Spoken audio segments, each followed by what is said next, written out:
The steam hit me like a freight train as I pushed open the sauna door, but nothing prepared me for the sight of Mr. Harlan, my best friend Jake's dad, sitting there naked, his eyes locking onto mine with a hunger that stopped my heart. "Robert, what the hell are you doing here?" he growled, his voice low and gravelly. But instead of covering up, he leaned back, exposing more, daring me to look away. In that instant, the air thickened with something forbidden, and I knew we'd crossed a line we could never uncross. I froze in the doorway of the upscale gym sauna in downtown Chicago, the kind of place where high-powered execs like Mr. Harlan unwound after board meetings. The heat wrapped around me, making my skin prickle, but it was his presence that made my pulse race. Jake and I had been inseparable since college, roommates, confidants, the works. I'd crashed at their family home in the suburbs more times than I could count, sharing Thanksgiving dinners and late-night beers. Mr. Harlan, call him Tom, he'd always insisted, was the epitome of the all-American dad, tall, broad-shouldered, with salt and pepper hair and a jawline that could cut glass. At 48, he was divorced, successful in real estate, and always treated me like a second son. Or so I thought. But here, in this hazy, cedar-scented chamber, the dynamics shifted. I was 26, fresh out of a string of failed hookups, questioning if I'd ever find something real in this grind of city life. I'd come to the gym to sweat out the stress of my graphic design job, not to stumble into this. Tom didn't flinch. He just smirked, that confident, knowing smile that had always made me a little uneasy around him. "Close the door, kid. You're letting the heat out," he said, his tone casual, but his eyes, dark and intense, traveled down my towel-clad body. I hesitated, then stepped in, the door clicking shut behind me. The sauna was empty except for us, the benches slick with condensation. I sat on the opposite side, trying to play it cool, but the silence was deafening. "Didn't expect to see you here, Mr. Harlan." Tom," I stammered, my voice echoing off the walls. He chuckled, a deep rumble that vibrated through the steam. "Life's full of surprises, Robert. Jake mentioned you joined this gym. Good choice, clears the head." He stretched his arms, muscles flexing under tan skin marked by faint scars from his college football days. I couldn't help but glance, and he caught me. "Something on your mind?" My face burned, and not just from the heat. I'd known I was gay since high school, but I kept it low-key around Jake's family. Tom, though, he'd always seemed perceptive, asking probing questions about my dating life with a wink. Now, alone in this intimate space, those questions felt loaded. "Just unwinding after a long week," I muttered, avoiding his gaze. We talked shop at first, his latest property deal in the loop, my freelance gigs designing logos for startups. But the conversation veered personal. "You seeing anyone?" he asked, leaning forward, elbows on knees. The towel around his waist slipped a fraction, and I swallowed hard. "Nah, not really. City's tough for that." I shrugged, but my heart was pounding. Why did this feel like flirting? Tom nodded, his expression softening. "I get it. After the divorce, I thought I'd never bother again. But life's too short, right?" His eyes met mine, holding longer than necessary. The steam swirled between us, blurring the lines. Then, in a move that shattered everything, he stood, letting his towel drop to the bench. "Mind if I stretch out? This heat's killer." My breath caught. He was fit, unapologetically so, and the vulnerability in his exposure hit me like a wave. But it was the look in his eyes, raw, searching, that pulled me in. I should have left, but I didn't. Instead, I untied my own towel, matching his boldness. "Yeah, me too," I whispered. What followed was a blur of tentative touches, whispered confessions. His hand on my shoulder, then lower. "I've noticed you, Robert. For years." His voice was husky, laced with regret and desire. Our lips met in the steam, a kiss that tasted of salt and forbidden fruit. It was electric, terrifying, and everything I'd secretly craved. We pulled apart, breathless, the reality crashing in. "This can't happen," I said, panic rising.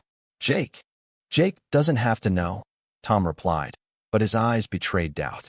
We dressed in silence, exchanging numbers with promises to talk.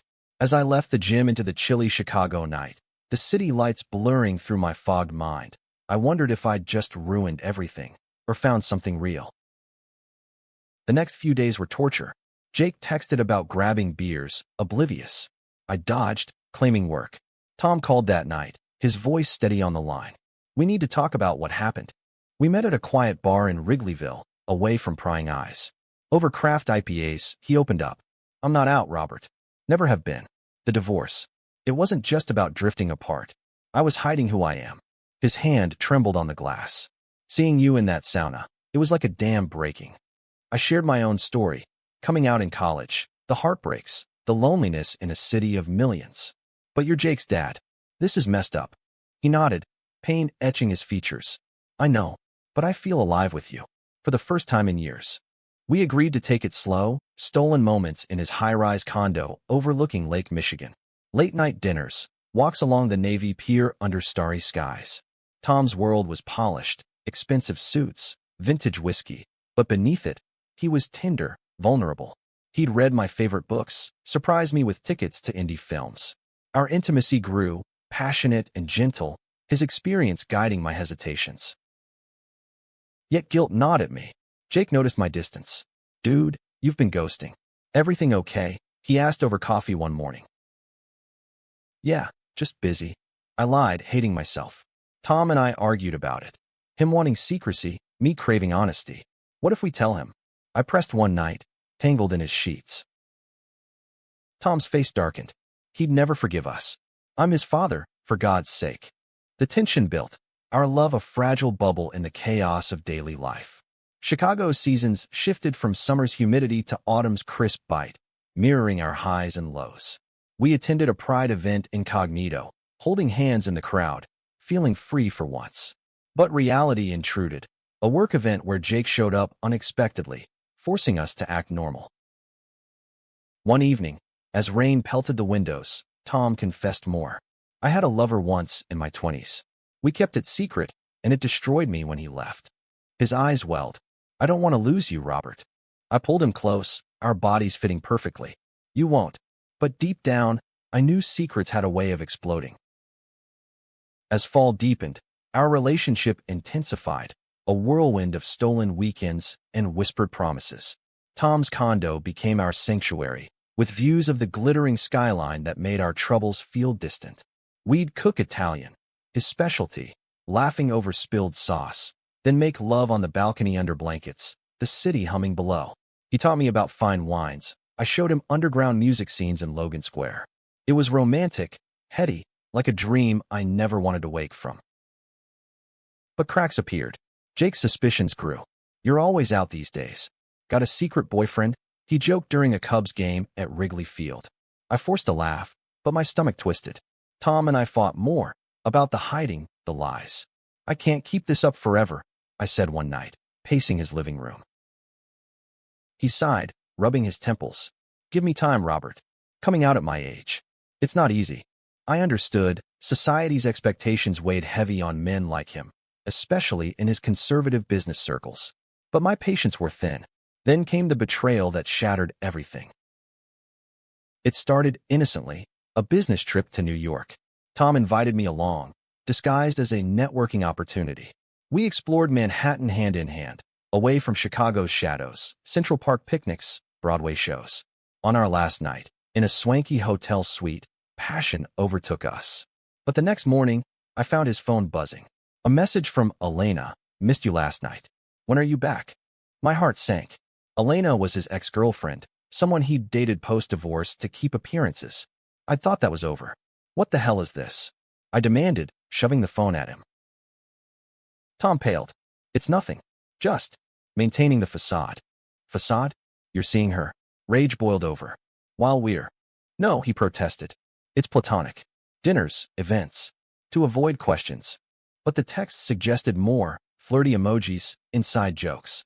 You're lying. I accused, tears stinging. This is betrayal, Tom. Pure and simple. He grabbed my arm. Robert, please. I love you. This is just survival. I stormed out, hailing a cab to the airport alone. Back in Chicago, I ignored his calls, drowning in hurt. How could he? After all we'd shared? Jake sensed something. We met for burgers at a diner in Lincoln Park. Spill it, man. You've been a ghost. I broke. It's your dad. I confessed, voice cracking. We're involved. Jake's face went from confusion to fury. What? My dad? Are you serious? He slammed his fist on the table. That's sick, Robert. He's twice your age. The argument escalated. He's using you, Jake spat. And you're betraying our friendship. I left in tears, the weight of it all crushing me. Tom showed up at my apartment that night, rain-soaked. Jake knows, he said, defeated. Good, I snapped. No more lies. But the fallout was brutal. Jake cut me off, blocking my number. Tom's business partners whispered, his straight image crumbling.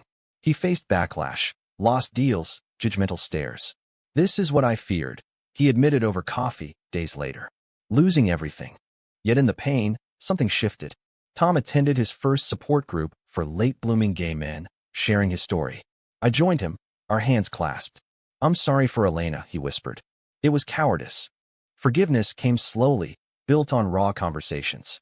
We navigated the mess, family therapy with Jake, who, after weeks of anger, began to thaw.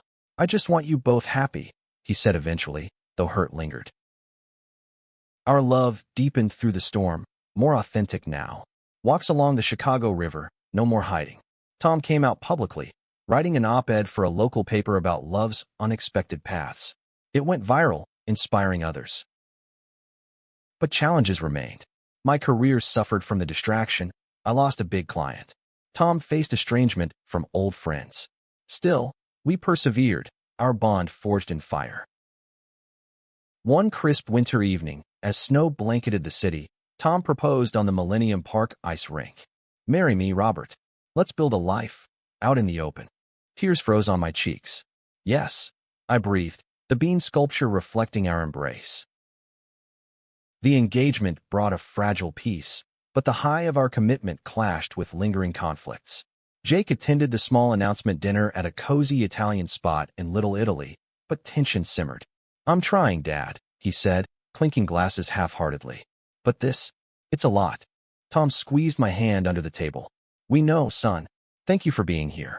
Planning the wedding became our anchor. Venue scouting in the suburbs, tasting cakes in bakeries that smelled of vanilla and hope. But betrayal's shadow loomed. Elena resurfaced, calling Tom in a panic. I saw the news. You're gay? What about us? There was no us, he told her firmly. But the call unearthed old doubts. Did I lead her on? He confessed to me later, guilt etching his face. You were hiding, I reassured. But inside, insecurity festered. Was I just a midlife crisis? The climax hit during a stormy spring. Jake, still grappling, confronted Tom at a family barbecue. You lied to Mom. To me, your whole life. And now Robert? He's my age, Dad. Words flew like daggers. I was scared, Tom yelled back. Scared of losing you. I intervened, heartbreaking. Jake, this isn't about replacing anyone. We love each other. But Jake stormed off, vowing distance. The fallout rippled. Tom spiraled into depression, questioning everything. Maybe this was a mistake, he muttered one night, staring at the lake from his balcony. Those words gutted me. A mistake? After all we've fought for. We separated briefly, me crashing on a friend's couch in Wicker Park. The city felt colder without him, bustling streets mocking my loneliness. I threw myself into work, designing posters for LGBTQ+ events, channeling pain into art. Tom reached out via text. I miss you. Let's talk. We met at Grant Park, cherry blossoms blooming around us. I was wrong, he said, eyes red-rimmed. Fear almost cost me the best thing in my life. We reconciled with therapy, unpacking layers of hurt. Jake joined a session, tears flowing. I felt betrayed, like our family was a lie. It's not, Tom assured. I love you more than anything. Healing began. Jake helped with wedding prep, even walking me down the aisle in a symbolic gesture. The ceremony was intimate, on a Lake Michigan boat at sunset, vows exchanged amid waves and wind. I promised to be honest, to cherish you, Tom said, voice steady. And I promised to stand by you, through every storm, I replied. The reception buzzed with laughter, friends, family, even Elena, who wished us well. But life's not fairy tales. Post-honeymoon in Hawaii, reality hit, Tom's health scare, a minor heart issue from stress. It reminded us of fragility. We adapted, prioritizing balance. I started a nonprofit for queer youth, Tom mentoring latecomers out. Jake mended fully, becoming an uncle figure when we discussed adoption. Years later, reflecting on that sauna encounter, I marveled at the journey. From shock to love, betrayal to forgiveness. It wasn't perfect, scars remained, but it was real, human.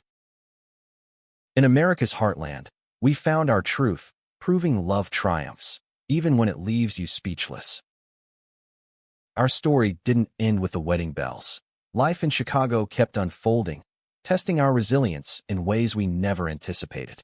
The first year of marriage was a honeymoon phase extended, lazy Sundays in bed, exploring hidden gems like the Art Institute or jazz clubs in Bronzeville.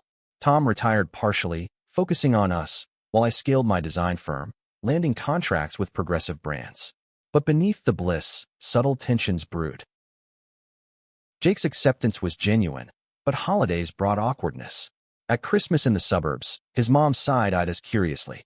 "So, how'd you two meet?" an aunt asked innocently. "Through Jake," Tom said smoothly, but the subtext hung heavy. I squeezed his knee, a silent anchor. Then came the ultimate test, parenthood. We pursued adoption, navigating bureaucracy's maze. A social worker probed our unconventional story. "How do you address the age difference?" she asked. "With love and communication," I replied, but doubt crept in. Was our past too messy? During the wait, betrayal struck again, not from Tom, but externally. A former colleague of Tom's, bitter over a lost deal, leaked old emails implying Tom's double life damaged his reputation. Tabloids picked it up. Real estate mogul's secret gay affair rocks family. The scandal exploded. Reporters camped outside our condo. Jake defended us publicly, but the stress reopened wounds. Why can't people mind their own business? Tom raged, pacing. I held him. Because we're trailblazers. It scares them. We hunkered down, turning inward. Therapy helped, as did community support, pride parades where strangers cheered our story. But the emotional toll was immense. Tom withdrew, echoing his pre-coming out days. Maybe I wasn't ready for this spotlight. "Don't shut me out," I pleaded. One night, in a heated argument, he snapped. "Sometimes I wonder if we'd be better apart." The words echoed like a gunshot. I left for a hotel, heart shattered. Was this the end? Reflection came in solitude. Walking Michigan Avenue, amid tourists and shoppers, I realized our love's strength lay in vulnerability. I returned home. We fight through this, together. Tom embraced me, tears flowing. "I'm sorry. I love you more than words." The adoption agency called soon after, a baby boy, orphan young. We named him Ethan, after Tom's grandfather. Holding him, swaddled in blue, erased doubts. "Our family," Tom whispered, eyes shining.